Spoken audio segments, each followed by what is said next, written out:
Je ne suis qu'un enfant qui n'a jamais grandi. Je me demande toujours pourquoi et comment, et parfois je trouve une réponse. Le génie a quitté la Terre, peut-être à la recherche de nouvelles réponses dans un autre monde. C'est un jour de pluie typique en Grande-Bretagne.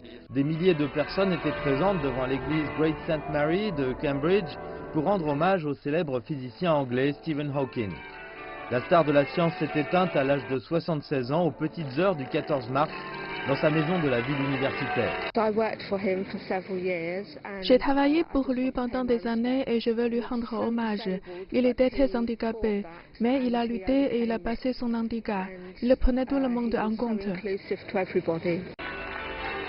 L'atmosphère des funérailles était davantage comme un rassemblement qu'un véritable adieu, à l'image du professeur Hawking qui voulait inspirer la positivité et la vitalité, symbolisant les capacités infinies de l'esprit humain.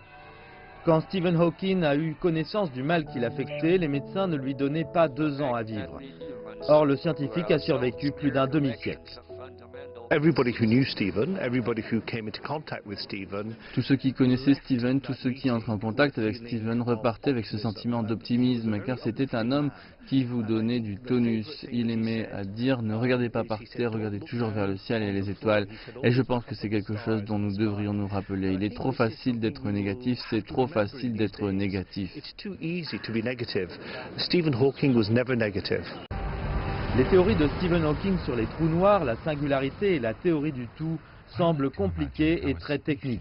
Mais tout comme Albert Einstein, il était le scientifique le plus populaire de son époque, car il traitait l'astronomie de façon abordable et simple. Stephen Hawking se déplaçait en chaise roulante et s'exprimait plus comme une machine que comme un homme, mais ses pensées ont traversé l'univers.